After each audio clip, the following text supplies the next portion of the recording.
டேய் என்னடா இது சாவு கூட கல்யாணம் கூட இப்படி உட்கார்ந்து இருக்கீங்க? நான் மணி நான் உன் தங்கச்சி கட்டி கூடாதா? யார் அவன்? ஒரு 4000 ரூபாய் சம்பளத்துக்கு ஏதோ ஒரு ஆபீஸ்ல வேலை செய்யற நாய். ஒரு நாய்க்கு நாயை ஒரு வருஷம் செஞ்சணும். தீபாவளி பொங்கலுக்கு தான் புது துணி. ஒரு ஒண்டி குஞ்சத்துல உன் தங்கச்சி வாழ்க்கையில கஷ்டப்படுறத பார்க்க சொல்றியா? டேய் என்னை பத்தி உனக்கு தெரியாது. உன் தங்கச்சி எப்படி வச்சுக்கணும் உனக்கு தெரியாது. உங்க அம்மா அழலாம், உங்க அப்பா அழலாம், நீ அழமாடா நீ. எனக்கு வருத்தம்மா, எனக்கு ரொம்ப வருத்தம்மா. இத்தனை நாள் என் கூட பழகிட்டு இப்படி பண்றிய. நீ என்ன பண்ணோம்?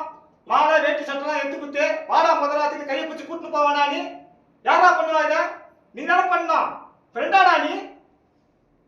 போங்க முதலாத்திரி நல்லா காய் போல நல்லா ஏற்பாடு பண்ணுங்க. ஐயோ அம்மா போகமா போங்க, என்ன அதுவே சாப்பிட்டுறாதீங்க.